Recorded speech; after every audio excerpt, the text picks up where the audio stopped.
എൻ്റെ political mentor സഖാവ് കോടിയേരിയുടെ ഏറ്റവും അടുത്ത സുഹൃത്തായതുകൊണ്ടായിരിക്കാം അതേ വാത്സല്യവും സ്നേഹവും അദ്ദേഹം എന്നോടും കാട്ടിയിട്ടുണ്ട്. അദ്ദേഹം ഒരേ സമയം എൻ്റെ വിമർശകനാണ്. ഒരിക്കലും പൊതുവേദിയിൽ എൻ ഷംസീർ എന്ന സ്പീക്കർക്കെതിരെയോ എൻ ഷംസീർ എന്ന CPM-കാരനെതിരെയോ ഒരിക്കലും ആബിദ് പൊതുവേദിയിൽ വിമർശനം ഉന്നയിക്കില്ല. പക്ഷെ സ്വകാര്യമായി ടെലിഫോണിൽ വിളിച്ച് എൻ്റെ ഭാഗത്തുനിന്ന് എന്തെങ്കിലും അദ്ദേഹത്തിന് രസിക്കാത്ത കാര്യങ്ങൾ വന്നാൽ ആ നിമിഷം തന്നെ ഫോൺ വരും, വിമർശനവും അദ്ദേഹത്തിൻ്റെ അഭിപ്രായവും എന്നോട് വെട്ടി തുറന്നു പറയും. പക്ഷെ അതൊരിക്കലും ഒരു പൊതുവേദിയിലെ എൻ ഷംസീറിനെതിരെ അദ്ദേഹം പറയും എന്ന് നിങ്ങൾ ആരും പ്രതീക്ഷിക്കുകയും വേണ്ട. രാഷ്ട്രീയത്തിൽ ഒരുപാട് വിമർശനങ്ങൾക്കും വിവാദങ്ങൾക്കും വിധേയനായ ഒരാളാണ് ഞാൻ. ഏറെ വിവാദങ്ങൾ, ഏറെ വിമർശനങ്ങൾ. ഓരോ വിവാദങ്ങളും നിങ്ങൾക്കൊക്കെ ഓർമ്മയുള്ള കാര്യമാണ്. ഒരു കാലഘട്ടത്തിൽ CPIM-ൻ്റെ അന്തിച്ചർച്ചകളിലെ സ്ഥിരം മുഖമായിരുന്നു ഞാനൊക്കെ. സ്പീക്കറാവുന്നതിൻ്റെ തൊട്ട് മുമ്പ് ഏതാണ്ട് ഒരു 2 വർഷത്തിന് മുമ്പ് ഞങ്ങളൊക്കെ TV ചർച്ച നിർത്തി. മറ്റൊന്നും കൊണ്ടല്ല, ഒരു പുതുമയില്ല എന്ന് തോന്നിത്തുടങ്ങി. പക്ഷെ പിന്നീട് ഞങ്ങളൊക്കെ ചർച്ചയിൽ പോകാൻ തുടങ്ങിയത് CPIM-ന് ഡയറക്ഷൻ വരും, ഇന്നയാൾ ഇന്ന ചാനലിൽ പോകണം. അങ്ങനെയാണ് സ്വരാജും ഞാനും എല്ലാം ചർച്ചകളിൽ വീണ്ടും പ്രത്യക്ഷപ്പെടാൻ തുടങ്ങിയത്. പക്ഷെ ഇപ്പം സ്പീക്കർ ആയതുകൊണ്ട് ഒരു ചർച്ചയും ഒരഭിപ്രായം പറയലിൻ്റെയും ആവശ്യമില്ല.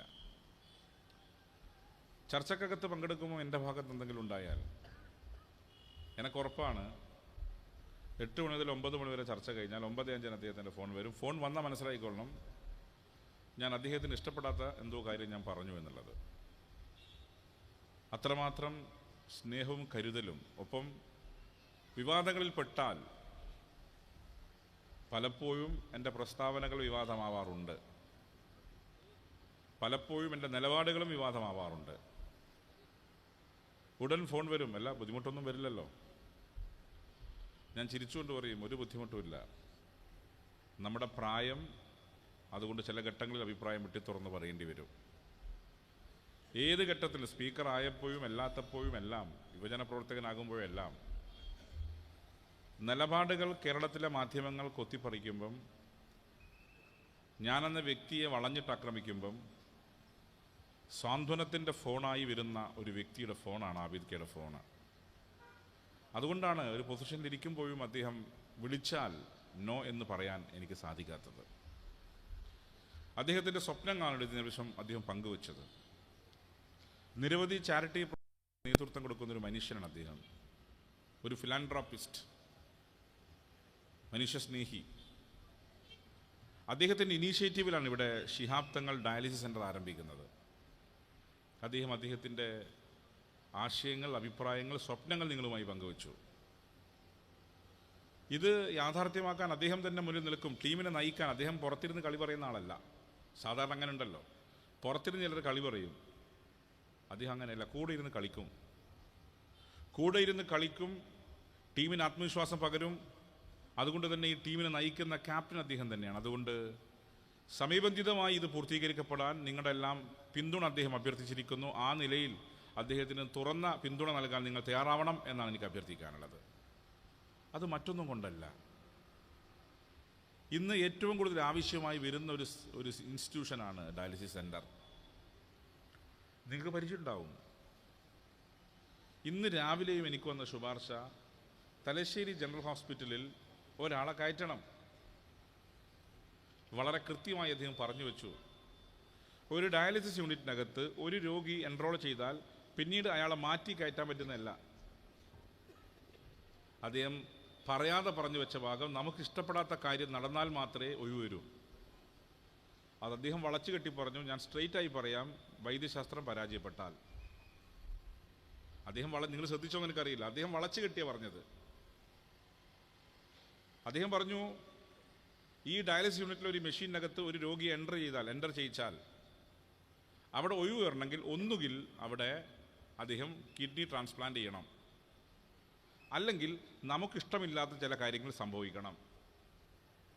നമുക്കിഷ്ടമില്ലാത്ത കാര്യമാണ് അദ്ദേഹം ഉദ്ദേശിച്ചത്. നിങ്ങൾക്ക് മനസ്സിലായിട്ടുണ്ടാവും. അത്രമാത്രം ആവശ്യകതയാണ്. ഈ കിഡ്നി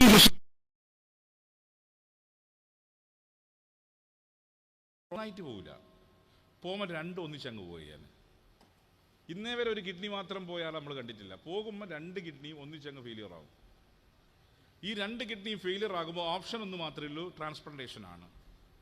ഈ ട്രാൻസ്പ്ലാന്റേഷൻ സംബന്ധിച്ച് വരുമ്പോൾ കോംപ്ലിക്കേഷൻ എന്താ? ഒന്നാമത്തെ തടസ്സം സമ്പത്ത് തന്നെയാണ്. ഇന്നിപ്പോൾ അത്ര എക്സ്പെൻസീവ് ആണെന്ന് പറയാൻ പറ്റില്ല. കാരണം ഇന്ന് നേരത്തെ ഒരു 10-20 വർഷങ്ങൾക്ക് മുമ്പ് വലിയ സാമ്പത്തിക ബാധ്യതയായിരുന്നു ട്രാൻസ്പ്ലാന്റേഷൻ എങ്കിൽ ഇന്ന് ട്രാൻസ്പ്ലാന്റേഷന് കുറച്ചുകൂടി ഇക്കണോമിക്കായി മാറി. ഇക്കണോമിക്കായി മാറിയതിൻ്റെ ഭാഗമായി ട്രാൻസ്പ്ലാന്റ് ചെയ്യാൻ ആളുകൾ തയ്യാറാവുന്നുണ്ട്. ട്രാൻസ്പ്ലാന്റ് ചെയ്യുമ്പോൾ പ്രശ്നം ഡോണറെ കിട്ടണം.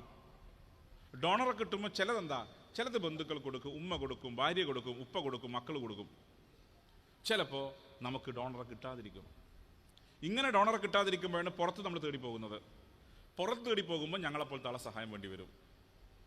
ചില ഹഡിൽസ് ഉണ്ട്. 1 പോലീസിൻ്റെ ക്ലിയറൻസ് വേണം, 2 മെഡിക്കൽ ബോർഡിൻ്റെ ക്ലിയറൻസ് വേണം. ഇതൊക്കെ കിട്ടാനുള്ള തടസ്സങ്ങളുണ്ട്. അത് തടസ്സങ്ങൾ നീക്കി പരമാവധി സുതാര്യമാക്കാനാണ് സർക്കാർ ചെയ്തുകൊണ്ടിരിക്കുന്നത്. ആരും സ്വന്തക്കാർ വളരെ കുറവാണ് കൊടുക്കുക. എൻ്റെ അനുഭവത്തിൽ ഞാൻ അറിഞ്ഞ വളരെ കുറച്ചാളേ കൊടുത്തിട്ടുള്ളൂ. പുറത്തുനിന്ന് കിട്ടുമെങ്കിൽ ആദ്യം നോക്കാം, പിന്നെ അതല്ലേ നല്ലത് എന്ന് ചിന്തയാണ്. നമുക്ക് പുറത്തുനിന്ന് കിട്ടുമെങ്കിൽ പിന്നെ അതല്ലേ നല്ല, എന്തിനിങ്ങനെ നമ്മളെ മക്കളെ എടുക്കേണ്ട കാര്യം? പക്ഷെ നമ്മൾ മനസ്സിലാക്കേണ്ടത് സ്വന്തം കുടുംബത്തിൽ തന്നെ എടുക്കുന്നതാണ് കുറച്ചുകൂടി രോഗിക്ക് അല്ലെങ്കിൽ ഈ കിട്ടുന്ന ആൾക്ക്, റെസിപ്പിയൻറ്റിന് കുറച്ചുകൂടി ദീർഘകാലം ജീവിക്കാൻ സാധിക്കുക. കാരണം സ്വന്തം തന്നെയാണ്. ഇതാണ് ഇതിലേക്ക് എത്താതിരിക്കാൻ നമ്മൾ ശ്രദ്ധിക്കേണ്ടത്. ഇതിപ്പോൾ നമുക്ക് പ്രഡിക്റ്റ് ചെയ്യാൻ പറ്റുന്ന കാര്യമല്ല. ഈ അസുഖം ബാധിക്കുന്നതൊന്നും നമുക്കാർക്കും മുൻകൂട്ടി പ്രഡിക്റ്റ് ചെയ്യാൻ പറ്റും. ചിലപ്പോൾ വന്നേക്കാം. ഒന്നാമത്തെ കാര്യം ജീവിതശൈലി തന്നെയാണ്. എന്താ ജീവിതശൈലി? പ്രത്യേകിച്ച് പെരിങ്ങത്തൂരൊക്കെ ഇരിക്കുമ്പോൾ നമ്മൾ മനസ്സിലാക്കേണ്ട, നല്ലോണം തിന്നുക, നല്ല മൂക്കറ്റം തിന്ന് 10 മണിക്ക് നേരെ പോയി കിടന്നുറങ്ങുക. ഇതൊരു ശൈലിയാണ്. ആബിദക്ക നിങ്ങൾ കണ്ടിട്ടുണ്ടോ? നല്ല മൂപ്പർ ഫിറ്റാ, ഞാനൊന്നും അത്ര ഫിറ്റല്ല. നമ്മളെല്ലാം പ്രശ്നം ഇത് കണ്ടാൽ തിന്നു പോകും. ഈ ആളുകൾ പ്രത്യേകിച്ച് ഇപ്പോൾ സ്പീക്കറൊക്കെ തക്കരിക്കൽ നമ്മൾ കൂടുതലായിരിക്കുമല്ലോ. ഈ തക്കരിക്കുന്നവിടെ ഞാൻ പറയാൻ എന്താ അറിയോ? തക്കരിച്ചോ ICU ഞാൻ ഒറ്റക്ക് കിടക്കണ്ടേ, തിന്നിക്കാൻ നിങ്ങളുണ്ടോ? ICU നമ്മൾ ഒറ്റക്ക് കിടക്കേണ്ടി വരിക. അപ്പം അതുകൊണ്ട് ഇവിടെ ഇരിക്കുന്ന എല്ലാവരും മനസ്സിലാക്കേണ്ട കാര്യം, പരമാവധി ജീവിതശൈലി രോഗങ്ങൾ വരാതിരിക്കാൻ ശ്രദ്ധിക്കുക. അതിനെന്താണ് മാർഗം? അതിന് വ്യായാമം 1, പ്രോപ്പറായി ഉറക്ക് 2. ചിലതിപ്പോൾ ജനിതകമായി വന്നേക്കാം, നമ്മൾ പറഞ്ഞിട്ട് കാര്യമില്ല. പക്ഷേ നമ്മൾ മനസ്സിലാക്കേണ്ട കാര്യം, പരമാവധി ഇത് വരാതിരിക്കാൻ ജാഗ്രത കാണിക്കണം. അത് ജീവിതശൈലി 1. ഷുഗർ ഇപ്പോൾ എല്ലാവരും അതൊരു അഭിമാനമാണ്. ഷുഗർ ഉണ്ടപ്പോൾ ഷുഗറിൻ്റെ ഡയബറ്റീസിൻ്റെ മരുന്ന് കുടിച്ച് ഒരു ഘട്ടം മൂപ്പറങ്ങ് പോകും കിഡ്നി. രണ്ടാമത്തത് പ്രഷർ എനിക്കൊക്കെ ഉണ്ട്. നമ്മളൊക്കെ സ്ട്രെസ്സിങ് ഒക്കെ അറിയാലോ.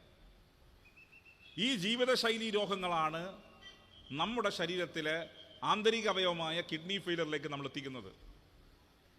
അപ്പോൾ ജീവിതശൈലി രോഗം മാറ്റാൻ നിങ്ങൾ ചെയ്യേണ്ടത് വ്യായാമത്തെ പ്രോത്സാഹിപ്പിക്കുക. എക്സസൈസ്, ഫിസിക്കൽ എക്സസൈസ് പ്രോപ്പറായി. അപ്പം ചിലർ പറയും ഏടിയപ്പം നേരെ ഇനി നമുക്ക് 24, അപ്പം എൻ്റെ ചോദ്യം, 24 മണിക്കൂറിൽ ഒരു 45-50 മിനിറ്റ് നമുക്ക് വേണ്ടി നീക്കി വെക്കാൻ സമയമില്ലെന്നാണ്. 45-50 ഇപ്പം ഞാൻ കുറച്ച് ചെറുങ്ങനെ തുടങ്ങിയിട്ടുണ്ട്. ചെറുങ്ങനെ എന്നാലും നിങ്ങൾക്കറിയാം, നമ്മളൊക്കെ യാത്രയാണ് ഓരോ സ്ഥലത്തും. അതുകൊണ്ട് പ്രോപ്പറായി എല്ലാ സമയത്തും ചെയ്താൽ പറ്റിയെന്ന് വരില്ല. അതുകൊണ്ട് നിങ്ങൾ ചെയ്യേണ്ട ഒരു കാര്യം, 24 മണിക്കൂറിൽ ഒരു 40 മിനിറ്റെങ്കിലും സ്വന്തം കാര്യത്തിന് വേണ്ടി നീക്കി. അവൻ കുളിക്കുന്നില്ലേ, പല്ലിയേക്കുന്നില്ലേ, വസ്ത്രം മാറ്റുന്നില്ലേ, ഭക്ഷണം കഴിക്കുന്നില്ലേ? എൻ്റെ ഒരു 40 മിനിറ്റെങ്കിലും നമുക്ക് സ്വന്തം കാര്യത്തിന് വേണ്ടി നീക്കി വെക്കാൻ പറ്റാത്തത്? അതുകൊണ്ട് സ്വന്തം കാര്യത്തിന് വേണ്ടി 40 മിനിറ്റെങ്കിലും നീക്കി വെക്കാൻ ശ്രമിക്കുക. ഇതൊരു prevention is better than cure എന്നാ. Prevention is better than cure എന്ന് പറഞ്ഞതുപോലെ ഈ ജീവിതശൈലി രോഗങ്ങൾ വരാതിരിക്കാൻ ആവശ്യമായ ജാഗ്രത കാണിക്കുക. 2, കിഡ്നി ഫെയിലിയർ. ഞങ്ങളുടെ തലശ്ശേരി ജനറൽ ഹോസ്പിറ്റൽ ഒന്നുണ്ട്. ഞങ്ങളിപ്പോൾ കോടിയേരി മേഖലയിൽ ഞങ്ങളുടെ പ്രിയപ്പെട്ട നേതാവ് സഖാവ് കോടിയേരിയുടെ പേരിൽ ഒരു ഡയാലിസിസ് യൂണിറ്റ് തുടങ്ങി. ഞങ്ങൾക്ക് നിങ്ങളെപ്പോലെ അത്ര എളുപ്പത്തിൽ നടക്കുന്നില്ല. ഇവിടെ ഇപ്പോൾ ഞാൻ മനസ്സിലാക്കുന്ന 13 പ്രഖ്യാപിച്ചു എന്നാണ്. നിങ്ങളെപ്പോലെ ചക്കച്ചൊളിഞ്ഞിരിക്കുന്നവരെ നമുക്ക് കിട്ടൂല. നിങ്ങളിപ്പോൾ ഇവിടെ ആബിദൊക്കെ പ്രസംഗിക്കുമ്പോൾ ഒരു കുറിപ്പ് വന്നു, ഇത് ഇന്നയാൾ പറഞ്ഞിട്ടുണ്ട്, ശരി ഓക്കെ, ഇതേപോലെ ഒന്നും നമ്മുടെ വേദിയിൽ വന്നിട്ട് ആരും കുറിപ്പൊന്നും തരൂല. 14, 28 നല്ല കാര്യം തന്നെയാണ്. ഇതിൽ നിങ്ങൾ എൻ്റെ ഒരു അഭിപ്രായം ഫ്രീ കൊടുക്കരുത് കേട്ടോ. ഒരു ചെറിയ കോസ്റ്റം ഏർപ്പാട്, അല്ലെങ്കിൽ ഇത് ഫ്രീ കിട്ടുമ്പോൾ ജനങ്ങൾക്ക് വിലയുണ്ടാവില്ല. അത് മലയാളിയുടെ ഒരു സ്വഭാവം. അതെന്നാ അപ്പോൾ ഫ്രീ അല്ലേ? ഒരു നോമിനലായ ഫീസ് നിശ്ചയിക്കണം നിങ്ങൾ. കാരണം ഇത് റണ്ണിങ് എക്സ്പെൻഡിച്ചർ വലുതാ. നിങ്ങൾ മനസ്സിലാക്കേണ്ടത്, ഞാൻ കണ്ടിട്ടുണ്ട് എത്ര ആളുകളെ പ്രയാസപ്പെട്ടിട്ട്. ചിലർക്ക് കയ്യിൽ കിട്ടും, ചിലർക്ക് കഴുത്തില്ല ഞരമ്പ് കിട്ടുക. ഇങ്ങനെ ഇതൊരു വല്ലാത്ത അസുഖമാണ്. ഇപ്പം നമ്മുടെ കെ പവിത്ര മാഷൊക്കെ ഡയാലിസിസ് ചെയ്തിട്ട് പാർട്ടി പ്രവർത്തനം നടത്തുന്ന ആളാണ്. പവിത്ര മാഷ CPIM-ൻ്റെ ജില്ലാ കമ്മിറ്റി അംഗവും സ്പോർട്സ് കൗൺസിൽ പ്രസിഡന്റ്, നിങ്ങൾക്കറിയാം, അദ്ദേഹത്തെ പരിചയമുണ്ടാവും എല്ലാവർക്കും. ഇതിന് എൻട്രി കിട്ടുന്നില്ല പലപ്പോഴും. ഞങ്ങളുടെ അടുത്ത് ആദ്യം വരെ എന്താ അറിയോ, എൻ്റെ അടുത്ത് വരുന്ന ശുപാർശ, സഖാവ് എങ്ങനെയെങ്കിലും ഒരു എൻട്രി. അപ്പോൾ ഇത് സർക്കാർ ആശുപത്രിയിൽ മാത്രമല്ല, കോപ്പറേറ്റീവ് ഹോസ്പിറ്റലിൽ കിട്ടുന്നില്ല. കിട്ടിക്കഴിഞ്ഞാലും അടുത്ത ശുപാർശ എന്താ, എങ്ങനെയൊക്കെ സമയം മാറ്റി തരണം സഖാവേ. കാരണം എങ്ങനെയാ, ചിലപ്പോൾ ലേറ്റ് നൈറ്റിലായിരിക്കും എൻ്റെ റൊട്ടേഷൻ വരിക. ലേറ്റ് നൈറ്റിൽ, ഈ ലേറ്റ് നൈറ്റിൽ വരുമ്പോൾ ഇപ്പോൾ പറയും, സഖാവ് ഞാൻ അങ്ങനെ വരുന്നയാ, പെരിങ്ങത്തൂർന്ന് വരുന്നയാ, എനിക്ക് തിരിച്ച് കഴിഞ്ഞ് പോകുമ്പോഴേക്ക് 3 മണിക്കൂർ എടുക്കും, ഇതെങ്ങനെയാ പറ്റുക? അപ്പം അവിടെയാണ് ജനങ്ങളുടെ ആവശ്യകതയേറുന്നു. ജീവിതശൈലി രോഗത്തിൻ്റെ ഭാഗമായി പലരും വഴുതി വീഴുന്നു. ഇത്തരമൊരു ഘട്ടത്തിലാണ് മർഹൂം പാണക്കാട്ട് സയ്യിദ് മുഹമ്മദ് അലി ശിഹാബ് തങ്ങളുടെ പേരിൽ നിങ്ങളൊരു ട്രസ്റ്റ് ഇങ്ങനെ ഒരു ആരംഭിക്കുക. നല്ല കാര്യമാണ്. ഇതിൽ നിങ്ങൾ സാധാരണക്കാരനെ ജാതിക്കും മതത്തിനും വർഗത്തിനും വർണ്ണത്തിനും രാഷ്ട്രീയത്തിനും അതീതമായി എല്ലാവരെയും ഉൾക്കൊള്ളും എന്ന വിശ്വാസം എനിക്കുണ്ട്. എല്ലാവരെയും. അതിൽ ചെറിയ ഒരു നോമിനലായ ഫീസ് നിങ്ങൾ ഏർപ്പെടുത്തിയാൽ, അത് ഒരു ഫീസ് കുറച്ചില്ലെങ്കിൽ സൗജന്യം കിട്ടും. മാക്ക് പിന്നെ തോന്നും, മതിയപ്പ ചെയ്യാൻ വരും, വേഗം പോകും. സിസ്റ്റമാറ്റിക്കായി കൊണ്ടുപോകണം. റിക്കറിങ്. ഇതിപ്പോൾ ഞാൻ ഒരു കാര്യം പറയട്ടോ, കെട്ടിപ്പൊക്കാൻ എളുപ്പമാണ്. ചലഞ്ച് വരാൻ പോകുന്ന എവിടെയാ? നിങ്ങളിപ്പോൾ കെട്ടിടം കെട്ടിപ്പൊക്കി, 14 ഇപ്പം കിട്ടി, 14 ഇനിയും കിട്ടും, 28. ഇതെങ്ങനെ നടത്തും? അവിടെയാണ് പ്രോപ്പറായി ഒരു സിസ്റ്റം. ഞാനൊരു സ്ഥാപനം നടത്തുന്ന ആളാണ്. ഡയാലിസിസ് യൂണിറ്റ് ഒന്നുമല്ല, സഖാവ് കോടിയുടെ പേരിൽ സാന്ത്വന പരിചരണ കേന്ദ്രം MCCക്ക് മുന്നിൽ ഓരോ മാസവും ഞങ്ങൾ ചക്രശ്വാസം വലിക്കുക. ക്യാൻസർ രോഗം ബാധിച്ച, കീമോതെറാപ്പി ചെയ്യുന്ന, തലശ്ശേരിക്ക് പുറത്ത് കാസർഗോഡ്, കണ്ണൂർ, തൃശ്ശൂർ, കർണാടക തുടങ്ങിയ സംസ്ഥാനങ്ങളിൽ നിന്ന് അവിടെ ചികിത്സയ്ക്ക് വരുന്ന തലശ്ശേരിക്കാരെ ഞങ്ങൾ താമസിപ്പിക്കില്ല. കാരണം അവന് പുറകെ പോയി താമസിക്കാം. ഒരു നിശ്ചിത ദൂരത്തിന് പുറത്തുള്ള ആളെ ഞങ്ങൾ താമസിപ്പിക്കും. ഓരോ മാസവും ഒരു അവസാനമാകുമ്പം അവിടുന്ന് സെക്രട്ടറിയുടെ ഫോൺ വരും, MLA സ്പീക്കർ, ഇത് വലിയ ബുദ്ധിമുട്ടില്ല പോകുന്നത്. അതുകൊണ്ടാണ് ഞാൻ പറയുന്നത്, ഇതിനും ഒരു സിസ്റ്റം ഉണ്ടാക്കണം. ഇതൊരു തുടർച്ചയാണ്. തുടർച്ച ഞാൻ പറയുന്നത് 28 50 ആയാലും കുഴപ്പമില്ല. അങ്ങനെ രോഗികൾ ഉണ്ടാവാതിരിക്കട്ടെ എന്ന് നമുക്ക് പ്രാർത്ഥിക്കാം. ഇനി അങ്ങനെ ഉണ്ടായാൽ ഇതെങ്ങനെ നടത്തും?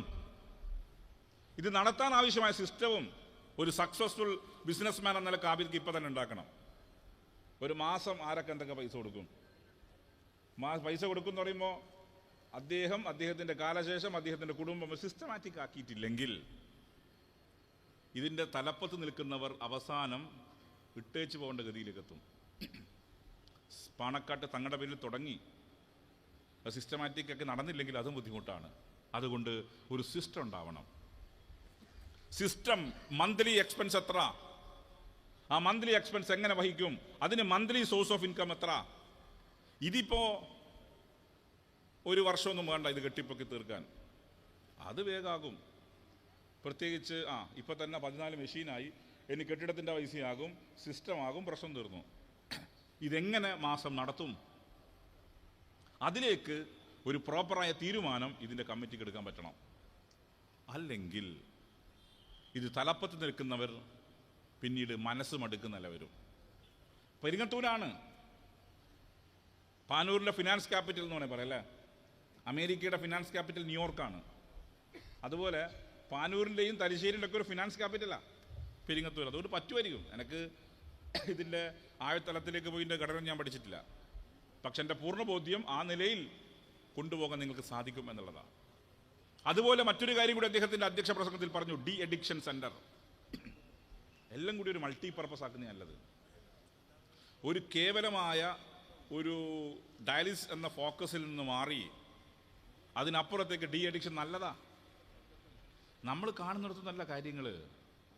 കുട്ടികൾ പലരും പലതരത്തിൽ ഡ്രഗ്സ് അബ്യൂസ് ചെയ്യപ്പെട്ടുകൊണ്ടിരിക്കുക, ഡ്രഗ്സിൻ്റെ അഡിക്ഷൻ സംഭവിച്ചുകൊണ്ടിരിക്കുക.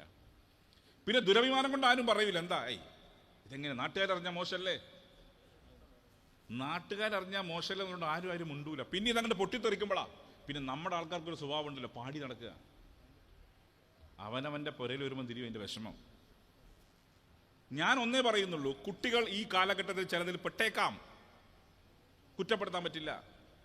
അങ്ങനെ പെട്ടാൽ രക്ഷിതാക്കൾ ചെയ്യേണ്ട കാര്യം ആരെങ്കിലുമായി പങ്കുവെക്കണം. എൻ്റെ മകൻ അല്ല എൻ്റെ മകൾ ഇങ്ങനെ പെട്ടുപോയി, രക്ഷപ്പെടുത്തണം.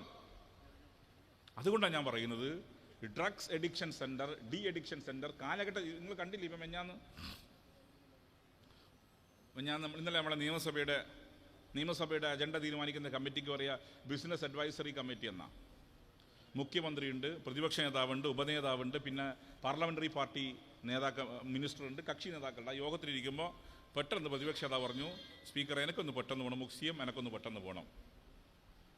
അദ്ദേഹത്തിൻ്റെ മണ്ഡലത്തിലാണ് 3 പേരെ അടിച്ചു കൊന്നു കളഞ്ഞത്. എന്താ കാരണം? ഡ്രഗ്സാണ്. ഇതങ്ങോട്ട് തലേ കയറി ഒന്നും തിരിയൂല. ഇതങ്ങോട്ട് ഇറങ്ങുമ്പോഴാണ് മനസ്സിലാവുക സംഗതി ഇത് ഇങ്ങനെ 3 ആളെ കൊന്നിട്ടുണ്ടല്ലോ. ഇപ്പൊ സംഭവിച്ചുകൊണ്ടിരിക്കുകയാണ്. പലതരത്തിൽ സമ്പന്നനെന്നോ ദരിദ്രനെന്നോ വ്യത്യാസമില്ലാതെ അവരുടെ വീടുകളിലെ കുട്ടികൾ, ചെറുപ്പക്കാർ വഴിതെറ്റിപ്പോയി ക്രൈമിലേക്ക് പോകുന്നു. ആ ക്രൈമിന്റെ ഭാഗമാണ് ഇന്ന് എറണാകുളത്തെ ചേന്നമംഗലത്ത് 3 പേര് അടിച്ചു കൊന്നുകളഞ്ഞത്. ഇതിപ്പോൾ ശക്തിപ്പെട്ടുകൊണ്ടിരിക്കുക. ശക്തിപ്പെട്ടു പോകുമ്പം ഇതിന്റെ വേര് തേടി പോകുമ്പോൾ നമുക്ക് മനസ്സിലാക്കാൻ സാധിക്കുന്നത് ഡ്രഗ്സ് തന്നെയാണ്.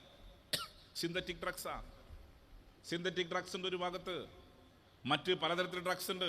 ഈ ഡ്രഗ്സ് അബ്യൂസിന്റെ ഭാഗമായി നമ്മുടെ തലമുറ വഴിതെറ്റി. ഇത് സ്കൂളുണ്ട് ഇവിടെ, NIM നല്ല സ്കൂളാണ്. സ്കൂൾ പരിസരങ്ങളിൽ ഇവിടെ മാത്രം എല്ലായിടത്തും ഉണ്ട് ഇത്രയും ലോബി, കുട്ടികൾ ലക്ഷ്യമിട്ടിറങ്ങുന്ന. അപ്പോൾ എല്ലാ പട്ടണങ്ങൾ കേന്ദ്രീകരിച്ചും സ്കൂളും ക്യാമ്പസും ലക്ഷ്യം. ഇപ്പം നിങ്ങൾ കാണേണ്ട ക്യാമ്പസ് മാത്രമല്ല, സ്കൂളും ഉണ്ട്. സ്കൂളുകളും ക്യാമ്പസുകളും കേന്ദ്രീകരിച്ച് ഇത്തരത്തിൽ സാമൂഹിക വിരുദ്ധ സംഘം പ്രവർത്തിക്കുന്നു. അവർ നമ്മുടെ കുട്ടികളെ റാഞ്ചിയെടുക്കുന്നു. പണം കിട്ടാത്തപ്പം അവൻ ക്രൈമിലേക്ക് പോകുന്നു, അവൻ ഉമ്മയെ അടിക്കുന്നു, ഉപ്പയെ കൊല്ലാൻ നോക്കുന്നു, പണം കട്ടെടുത്ത് കൊണ്ടുപോകുന്നു. ഇതാണ് വസ്തുത. അപ്പം അവിടെയാണ് ഡി അഡിക്ഷൻ സെന്റേഴ്സിൻ്റെ ആവശ്യം.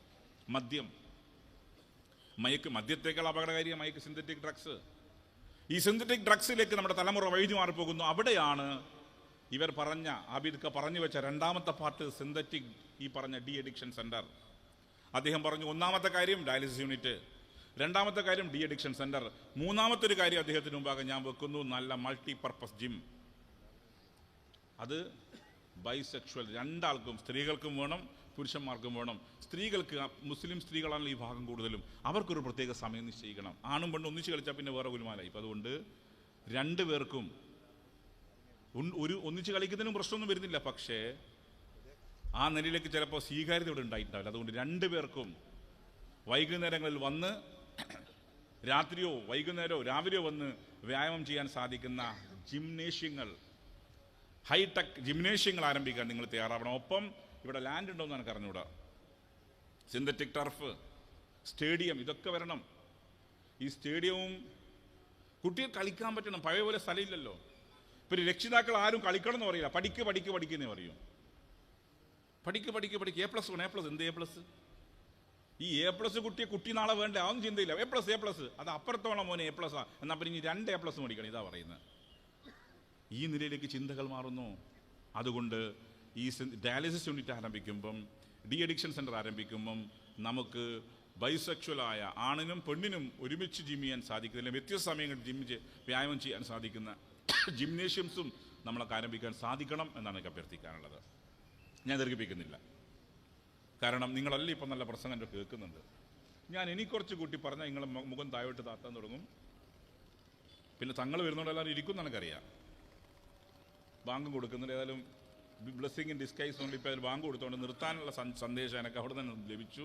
അതുകൊണ്ട് മറ്റു കൂടുതൽ കാര്യം കടന്നു പോവാതെ ഇവിടെ നിങ്ങൾ ആരംഭിക്കുന്ന ഈ ഡയാലിസിസ് സെന്റർ സാധാരണക്കാരന് ഗുണകരമാവട്ടെ, സാധാരണക്കാരൻ്റെ പ്രശ്നങ്ങൾ ഉൾക്കൊള്ളാൻ സാധിക്കുന്നതാവട്ടെ എന്ന് മാത്രം പറഞ്ഞ് ഈ ചടങ്ങ് ഉദ്ഘാടനം പ്രഖ്യാപിച്ച് ഞാൻ എൻ്റെ വാക്കുകൾ അവസാനിപ്പിക്കാം. പ്രിയമുള്ളവരെ, നമ്മുടെ ഡയാലിസിസ് സെൻ്ററിലേക്ക് ഉദാരമായി സംഭാവനകൾ അർപ്പിച്ച ചില വ്യക്തിത്വങ്ങൾ അവരുടെ സംഭാവനകൾ ബഹുമാനപ്പെട്ട സ്പീക്കർക്ക് കൈമാറുകയാണ്. ഡയാലിസിസ് ശിഹാബ് തങ്ങൾ ഡയാലിസിസ് കെട്ടിട നിർമ്മാണത്തിലേക്ക് 100 സ്ക്വയർ ഫീറ്റ് 2.5 ലക്ഷം രൂപയാണ് അതിൻ്റെ എസ്റ്റിമേറ്റ്. ബഹുമാനപ്പെട്ട പറമ്പത്ത് മുസ്തഫ സാഹിബാണ് അത് ഓഫർ ചെയ്തിരിക്കുന്നത്. ബഹുമാനപ്പെട്ട സ്പീക്കറുടെ സാന്നിധ്യത്തിൽ, ആബിദിക്കയുടെ സാന്നിധ്യത്തിൽ ബഹുമാനപ്പെട്ട സ്പീക്കർക്ക് ആ ചെക്ക് കൈമാറുകയാണ്. എല്ലാവരും നല്ലൊരു സപ്പോർട്ട് നൽകണം, നല്ലൊരു കയ്യടി എല്ലാവരും കൂടെ നൽകണം പ്ലീസ്. അതേപോലെ കെട്ടിട നിർമ്മാണത്തിലേക്ക് ആവശ്യമായ 100 സ്ക്വയർ ഫീറ്റ് വീണ്ടും ഒരു സഹോദരൻ ഓഫർ ചെയ്തിരിക്കുകയാണ്. 2.5 ലക്ഷം രൂപയാണ് അതിൻ്റെ എസ്റ്റിമേറ്റ്. ദുബായ് ചാപ്റ്ററിൻ്റെ ഭാരവാഹി സാദിഖ് മദീന അവറുകളാണ് ഓഫർ ചെയ്തിരിക്കുന്നത്. ബഹുമാനപ്പെട്ട സ്പീക്കർക്ക് ചെക്ക് കൈമാറുകയാണ്.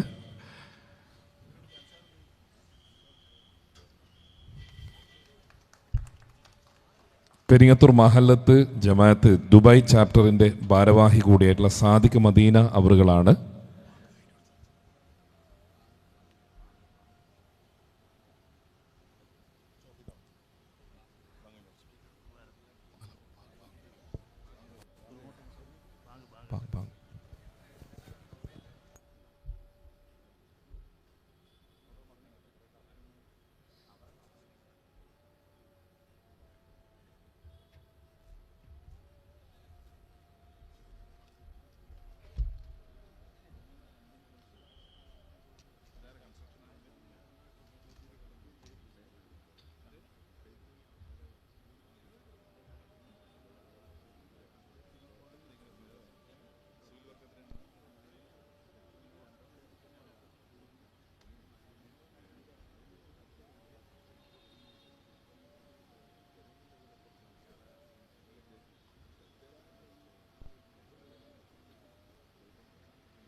ഏറെ പ്രൗഢമായി ഈ ചടങ്ങിൻ്റെ ഉദ്ഘാടന കർമ്മം നിർവഹിച്ച നമ്മുടെ ബഹുമാന്യനായ സ്പീക്കർ അഡ്വക്കേറ്റ് എം ഷംസീർ അവറുകൾക്കുള്ള ഉപഹാര സമർപ്പണമാണ്.